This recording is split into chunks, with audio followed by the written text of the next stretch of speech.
Welcome to Beyond the Surface. With me, Debbie Ann Turnbull. Here we dive deeper than the obvious to explore what really keeps our families safe and our minds strong. After losing my only son Chris to drowning, I've dedicated my life to water safety education and helping others heal. With many years of training and personal experience, I'm here to help you navigate your challenges, because the most important truths are found beyond the surface. Before we begin today's episode, I want to let you know that we'll be discussing domestic abuse, coercive control, and family court experiences.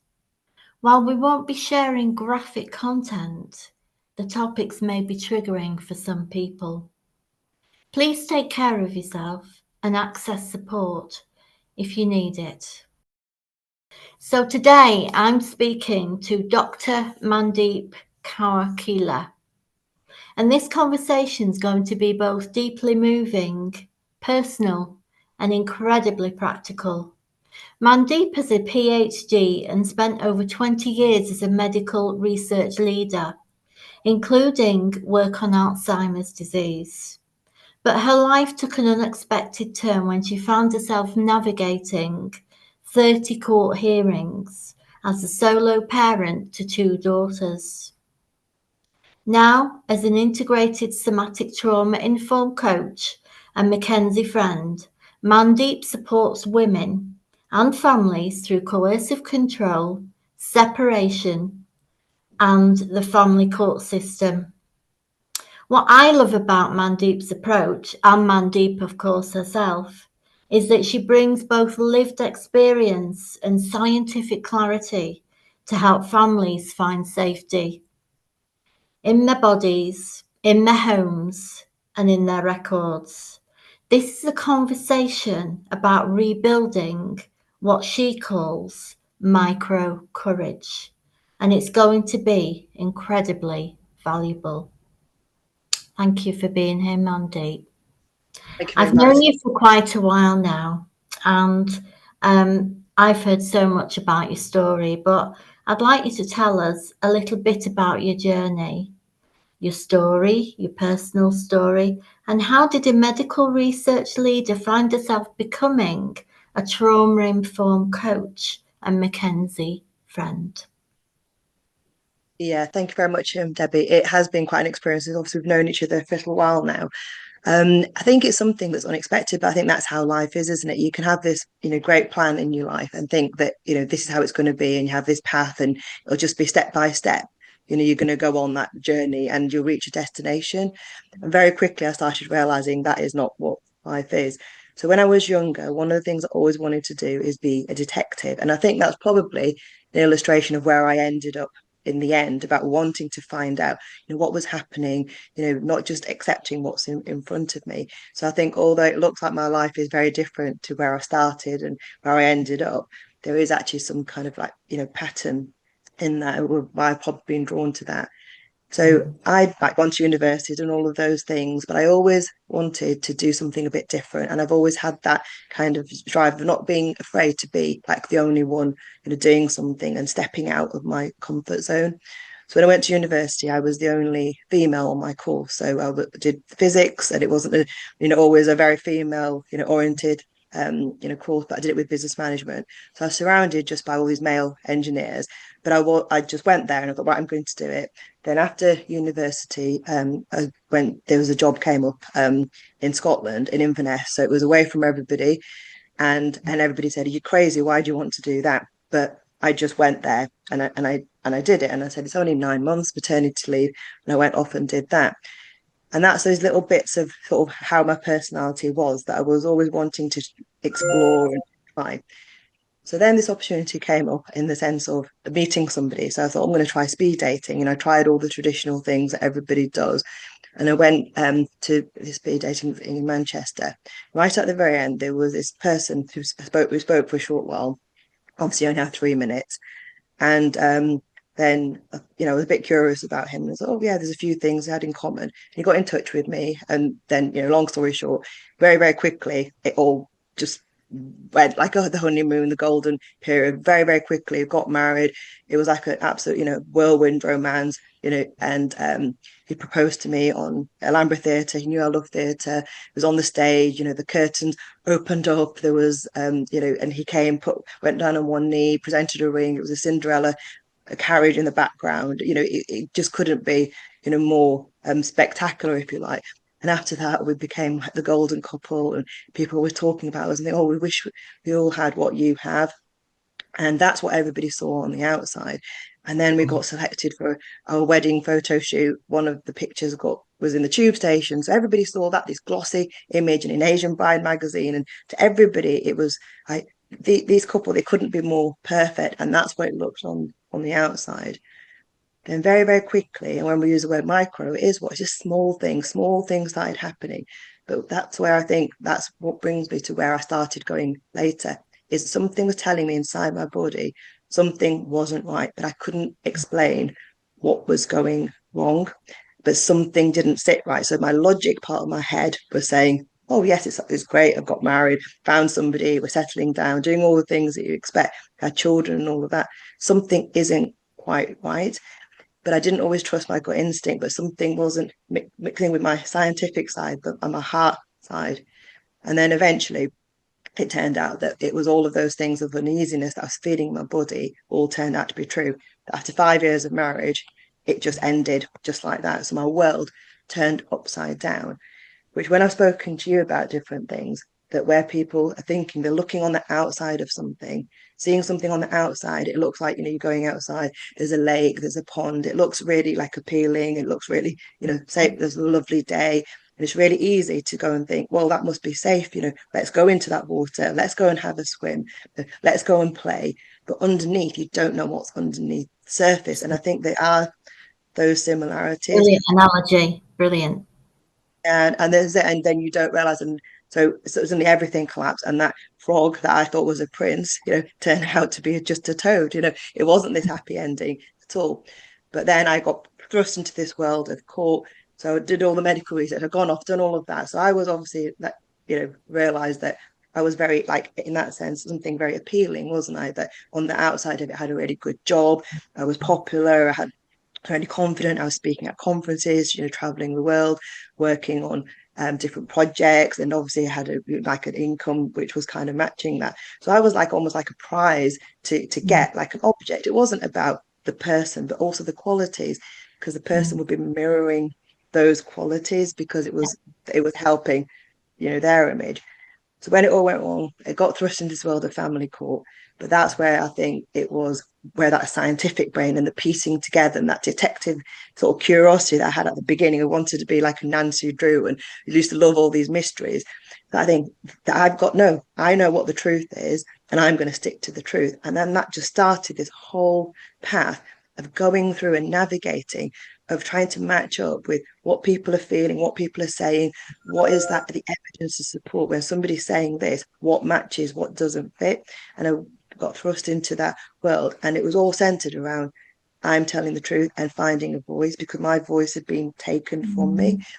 And then I started finding other people then would come to me and start asking me questions, and I was supporting them because I'd always had that drive to help people, working in hospitals, seeing patients, holding their hand when they're coming in for their scan, where they had all those fears and uncertainty. And that just stemmed into what, and it actually just kind of just fell into it in a way. But it's now I look back, it's actually probably something that's very suited, because I always wanted to speak up, and always wanted to, if something didn't feel right, I would always, do that and not let people just silence. And I think it's something that's, continued, and navigating something that's complex and understanding that. Then I just kept learning. Obviously, I had a thirst for knowledge and just kept wanting to learn, understand, support people, and use my skills in a different, setting, Amazing. really. Incredible. Mandeep, can you define some of these things that I think would be really useful to women? And can you tell us, you mentioned things like rip current flags, early Mm-hmm. warning signs.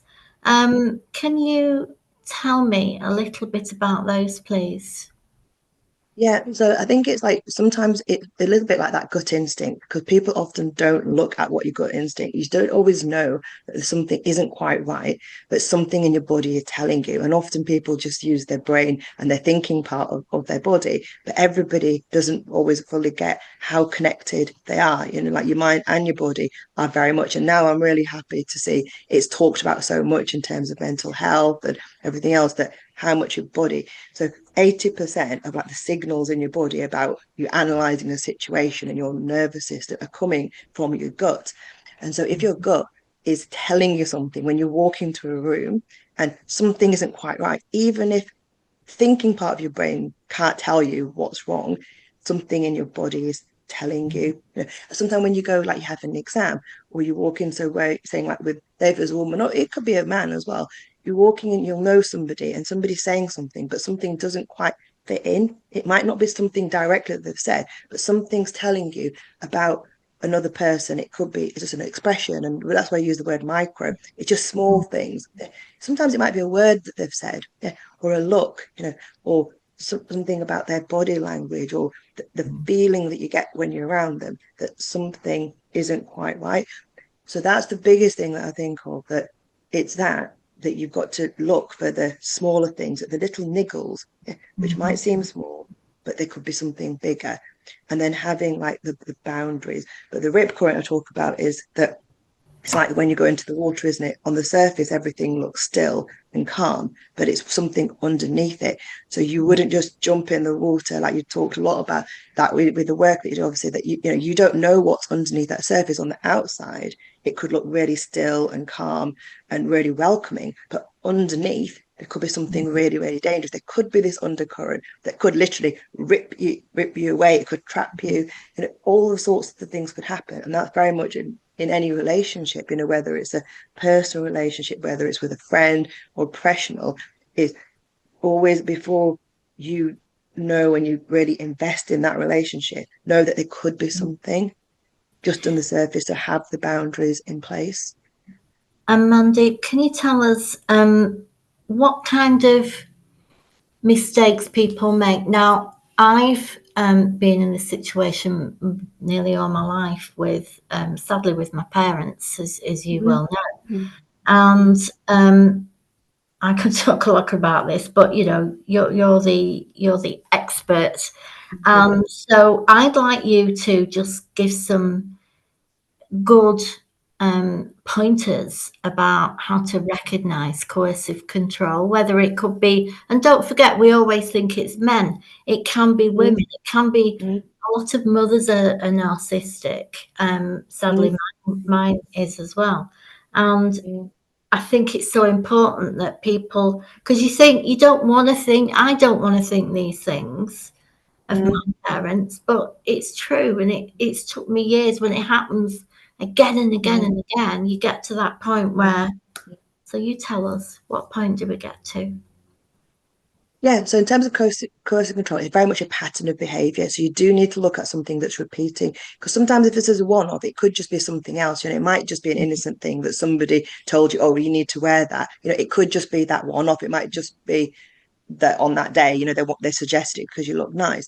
And I think it's looking for things where they're patterns, where they're repeating, and where the things you start connecting the dots. So always looking that if something is telling you, like again, using your gut instinct, well, why have they told me that? That they've told me to wear something on this day. Then another day, for instance, they've told me to wear something. Then on another day, they've also something in relation to what you're wearing is taking away from you and your personality. Because it's a little bit different to somebody saying, for instance, oh, I think you'd really look nice in that color. You know, that color really suits you, or that dress really suits you. Yeah. That might be okay. But if somebody repeatedly that things about your personality, things that are really important to you, that they're always taking away. But the problem with coercive control is it's so slow, and it is that micro again. It's very Yeah. small, subtle things, because then your body wouldn't react. Because if it was something really big that somebody told you to do something that was so far removed from what you already do, that would be really difficult for your body to understand that and want to do it. And you're more likely to pull away from it. So coercive control is looking for these tiny little things that over time, but almost checking in. So you might have to physically check in, say, every month and assess things, because often we just go down a path and we never just stop. So every now and again, whether it is with a parent, a family member, that don't just blindly go into something. Every now and again, just stop and pause in that relationship and thinking, yeah, because sometimes people change for the better. It brings out the best in you, which is great. But maybe just stopping and thinking, am I really comfortable with where I am now? You know, Mm. is it that now that and are there elements of things that I might have enjoyed that I'm suddenly not doing? But is that actually in a more negative sense? So I think it's like checking in with yourself and working out where there's things that are really changing you as a person and things that you are Mm. really important to you. Like for instance, for me, it was I loved reading. And then over time, I was being told, you don't need to read. All my books are put away. You can give them to charity. And if I'd have really stopped at the time, something was telling me that's not right. This is something that I love, and then end up, co-writing in a book. But that was a massive step for me. For somebody else, it would be lesser. For me, it was huge because books were something fundamental. So I think that's where I say about coercive control is things about your personality that fundamentally make you who you are or your beliefs. If they're Mm. over time being almost taken away, Mhm. yeah, and you're being stopped from, or you're being told you need to feel a certain way, or your Mhm. feelings are being undermined. If you say something is upsetting you, and somebody say, "No, it's not," it like Mm. being dismissive of your feelings. Like, no, it's your feelings. You know that they're your feelings. So you can actually express how you feel, and somebody shouldn't be taking that away, from you. Absolutely. And I mean, it's kind of with me, it's been years and years and years. Um, how do we, or how can we deal with that? And how can we regulate our nervous system in a few simple ways, please? Yeah. So there's so many different techniques you can use, but there's some really easy ones. And I use a lot of them myself. They're so easy to do and you don't need any equipment and they're free. And people can't always tell that you're doing them. So there's things you can do before you go into a situation. Like say if it was a meeting or somebody you were going to have to, speak to that you felt or maybe uncomfortable with or a situation. So one of the things I do, which is really easy, is that I close my eyes and it's a bit like a visualization, really. It's sort of close my eyes and I just do some breathing. So I do square breathing because that's a really easy one to do. So you're Mhm. breathing through your nose for like you count to 4 in your head. So like breathing through your nose, 1, 2, 3, 4, and hold it for 4. 1, 2, 3, 4, and then breathe out of your mouth for 4. 1, 2, 3, 4, and then pause for 4, and you repeat that cycle. So it's really easy because it's just pause, Mhm. and that really quickly. If you do a few of those cycles, it really calms your nervous system and it's easy to remember with it being 4 4 4. You can switch it up a little bit that when you're breathing out you're breathing for a little bit longer, so your inhale is a bit less and your outward breath is a bit longer. So there's a few variations, but I think this 4 is easier to Yeah. remember. So that, and then if you, that calms you down very quickly. But the other thing is then closing your eyes before you go into the situation and then using all of your senses, that you've got to really imagine walking into that room or with that person. And then I close my eyes and I visualize walking in and I think, okay, what would I be wearing? How would I be standing? What would I be seeing in that room? Yeah. How would I be Mhm. feeling like if I was wearing a particular item of clothing? Would it be in like soft? Would it be hard? It might be the shoes that I'm wearing. And I bring all of my senses in.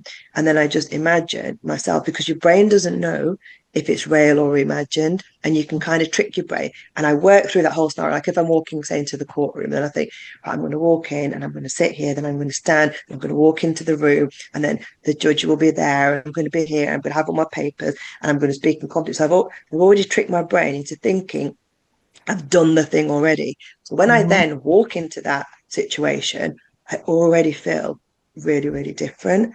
The Yeah. other quick ones you can do is butterfly tapping. So if you're not with somebody, you're just literally taking it so that it's just on Yeah. your shoulders, and you could do that. But if you're in a meeting or something, you can just do it on your eyes. Because if you just tap, just even with your fingers, that motion of side by side is engaging the two parts of your brain, and that helps just to calm. And it's really easy because nobody knows. You could even have your hands in your pocket and just do it with your fingers. You could do it with your palm of your hands on your upper thighs or even on your knees, and nobody knows that you're doing it. And the breathing as well, if you did it slowly, people wouldn't necessarily realize that you're Mm. breathing in, because you can keep your mouth closed. So the ones that I find are really simple, and also just very quick grounding ones is using your senses. So if you're in a room and you start getting dysregulated, just looking around, and it's like a 5, 4, 3, 2, 1. So you're finding Mm. 5 things you can see, and you're using each of the senses, and like the one would be the smell. So you just using each one of those, because again, you don't need equipment, and it's a way of, as opposed to distracting, Mm. your brain. Brilliant. That's absolutely brilliant. And how do we? You do mention about clean records as a safeguard. What does that exactly mean? And how do you document things without kind of constantly reliving the trauma? Because we've had massive conversations about this. How I've done it, and I go over and over and over. Maybe I could go over a conversation, a horrible conversation with them that I've had years ago or weeks Mm-hmm. ago or months ago. And it takes you right back. You're there in that moment again. So how do we Mm-hmm. do this? How do we do it in the right way so that we're not constantly re-traumatizing? Yeah, it's really difficult. Sometimes the only ways of dealing with that is where you have to have the deeper therapy almost, because it's, very, very embedded. Because each time then you might have a smell, a sound, it might be an item that's very, very connected very deeply, with that memory. So everything that you feel, your brain thinks that, again, it's almost like tricked into thinking that thing's happening now. But you can do things to prepare for that. So if you understand your nervous system more, so for instance, if you know that a particular room is really traumatizing, so before you went there, you think about the kind of things that are going to help you to feel safer in that environment. So it might be things like, it might be a necklace that you wear, it might be a bracelet. So you can make another association with something that you're wearing, or it could be that you could touch a finger, or your Yeah, knee or something. yeah. Because I've but you got see that, don't you? no With a one ring. knows. No one knows, Yeah. but it brings me back to the baseline. And it works This is it. every time.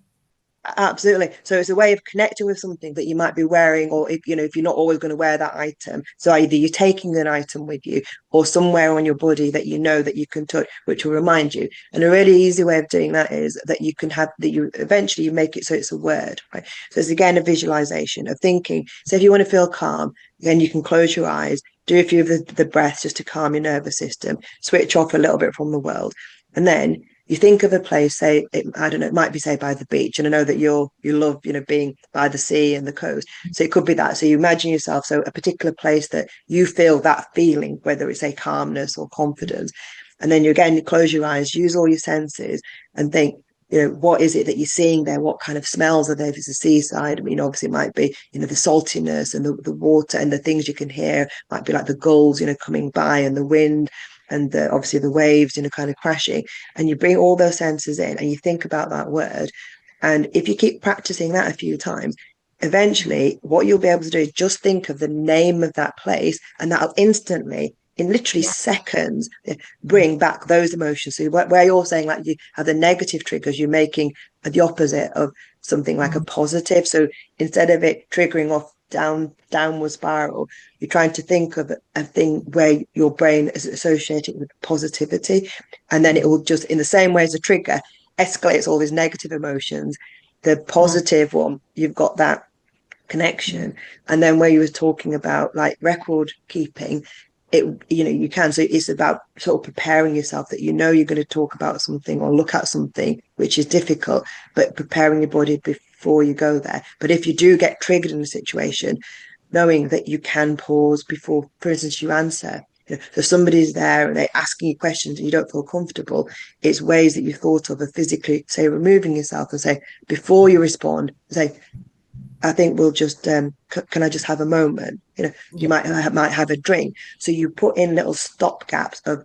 physical pauses. So you might take a sip of water, for instance, or you might say, okay, I think this conversation is quite difficult at the moment.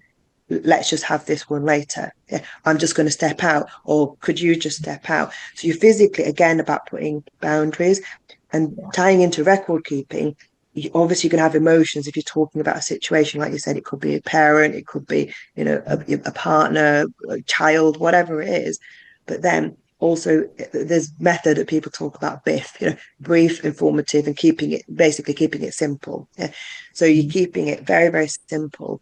But what I do is you have to think about, why are you telling somebody, why are you keeping this record? Yeah. Because the records also could count against you because of the emotion that you put in there. Yeah. So every time I write something, every time I say something, it's not always possible, we're human, but I try to just pause and think, why am I telling the person this information? Yeah.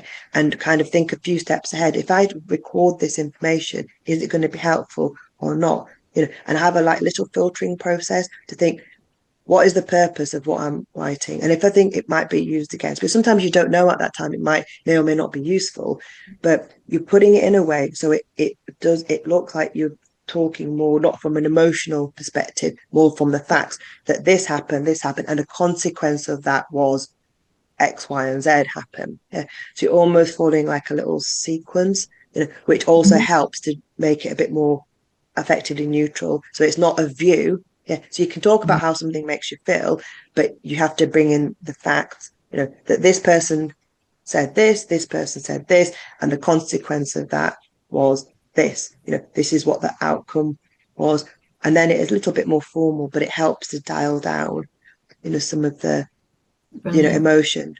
And not assuming what the other person, why they're doing it, because by you writing what they did and what the outcome was, that's almost showing the intention, and putting in that, well, it can't have been for a good reason that they said that, because the outcome of it, was a negative one, and it almost speaks for itself then as well. That makes sense. It really does. With everything you've been through, I mean, you've not told even a snippet of your story that I know of, and it is hugely, hugely impactful. And the trauma that you've been through is is absolutely terrifying. But where do you get your hope from? Where does hope come from? Hope comes from, I think, seeing the impact of when I'm doing things differently, of when my children come to me and then they'll give me a hug and they'll do something where they're showing love, that where they've been in a situation which is really negative and hostile and toxic, that really simple thing of they'll just come to me and just give me a hug. Or last week I was upset about something and they sensed that I was upset and I was trying to be all brave and, yeah, everything's fine, but they just sat next to me, and my daughter's 8 now, and she just put her arm around me and she just held my hands and said, "It's okay, mummy." And I was like, I thought I've hidden it really well. So those, sometimes it's the really, again, it's like the micro, it's a really small thing that then I realized that she'd been picking up on things. So even because I taught her that it's okay to be upset. Yeah. And it's Yes. okay. And she could work out. I didn't need to say that something was happening. She knew that something was happening. Yeah. And where, when I have, some of the clients that I work when they're going through the court, when I can hear their confidence in their voice, that when they're coming and they're feeling nobody believes them and they can't trust anybody and all of that. But when they're opening up, and where they are finding that voice and they are able to speak up, and that kind of reassurance of when they give the feedback, I'll just do my job and I think I'm doing it and everything. And then when they might write a testimonial, and I think, oh, I didn't even realize, that I had that impact. But sometimes it's the words that people will say back, at the end of it. But it sometimes is really small things where I can see it, that I think, wow, I can't believe it. You came to me feeling in this way, but now you're actually, they're managing to go into a situation, like it might be court, it might be with a family member, but they're able to actually just talk about it, but actually be able to start rebuilding their life and doing things, and going out, meeting up with friends, socializing. And it's those little bits, think give you hope of where you see, even if it's a small gesture, that the impact that it has on a person, about you being on their side, as it were, and Yeah. believing in them, that they are able to go and take the next step, like go for that job, go out, even if it was going out for coffee, going to the park, all of those things. Yeah, that they definitely give hope. And then it's when you and I have spoken about things and knowing what you've gone through in your life, as well, that you realize that well, some of the things you can't change, they've happened. It's, with the best will in the world, doesn't matter what we do, there's some things we just can't change. But it's where we're using that to say, well, either we don't want it to happen to somebody else, we don't want somebody else to go through what we've gone through. And it's using that passion and that, that experience, but you're applying it to support other people, where you're showing them there's a different way of doing something. And it's like using it to shape your life and look at the impact you've had on so many. And when I see different people like yourself and other people that I've supported going on to turn that into something, which is a positive. So you are having, like I said, legacy, don't they, and all of that, but you're using it as an inspiration, say, because that bit can't be undone, but it's what do you make of that situation, And rather than focusing on that. it's so incredible that, someone that is going through abuse or any of those things, they don't get just the court stuff from you. You actually work with them and help them to understand how their nervous system works as a true professional. And Dr. Mandeep, you're amazing. Thank you. You really Thank are. And it was beautiful. And I hope that some of those things that you have expressed will help people that have been watching this today. We decided we were going to do it the way we did it because we didn't want to trigger anyone highly. Mandy, where do people go to get help apart from you? Yeah, so there's lots of different sources. As you mean in terms of like if it was an abusive relationship? So there's things like there's a national domestic abuse helpline. So there's a specific helpline. So there's a telephone number that you can ring. There's women's centres usually in most of the major cities, that you can visit or you can look online. So they're usually a really good source because then they'll have all of the other services that interact with them. But the other things, the other places to go definitely are like even like your GP, nurse, like medical kind of organizations. They will have all of the list of the numbers, and they're obviously going to be able to deal with it, in confidence. Obviously you can talk to the police, but not everybody's feeling that they're able to, go straight to that. But if you have young children, then schools are a really good starting point as well, and children's centres. They will all have the list of all the different organisations locally, because obviously national organisations as well. But I think those are probably the key ones where you'd then be able to go into. A lot of places have like early help. So that's like a pathway for families. So they can then help you identify that you can contact them and then say, well, this is the issue that's happening. And then there's like a pathway that you almost follow that depending on where you are, they can move you through that. Then obviously with the legal ones, lots of solicitors offer like a 30-minute, service, as well, if it's more of a legal question. And then then like how I'm an in-between of, between the legal and the other side of like Mackenzie Friends, they can help navigate, through that process. But I think those are probably the key places where I would go as a starting point, and then you'll be able to go through, like the sort of signposted into the right avenue. And it's incredible because you've come out the other side as I have, and more or less. And there is a life after, isn't there? There's always a life after, and we use these experiences, I say, to learn and grow. And without them, we wouldn't be who we are today. But I've spoken to you many times when I've had a really bad day and I've had to have a duvet day, and people don't think I do, but gosh heavens, I do. But I know now, not like years and years ago with either the grief or with what I've experienced with my family, that tomorrow's another day. The sun will shine, the wind will blow, it'll rain, and you might even see a rainbow. So that's the way I look at it now. But thank you. Absolutely. No, yeah, absolutely. And it's being focusing on what you can control and less on what you can't control. And I think, like you said, that's absolutely, and always looking for the other things you can do. Like you said, the rainbow, behind every cloud, there is a sun shining, and that's what it is. On the surface, it might look like that, but there's always something, Right. I just behind wish all there of was a pot of gold actually at the end of the rainbow. that. Would be even better. I haven't looked at it. I did see a double rainbow the other day. There might have been Yeah, 2 pots of gold. So, yeah. but yeah, no, Oh, that's really important. Mandeep, thank you ever so much. It's been a pleasure, and I hope we have helped someone. Thank you. Welcome to Beyond the Surface. With me, Debbie Ann Turnbull. Here we dive deeper than the obvious to explore what really keeps our families safe and our minds strong. After losing my only son Chris to drowning, I've dedicated my life to water safety education and helping others heal.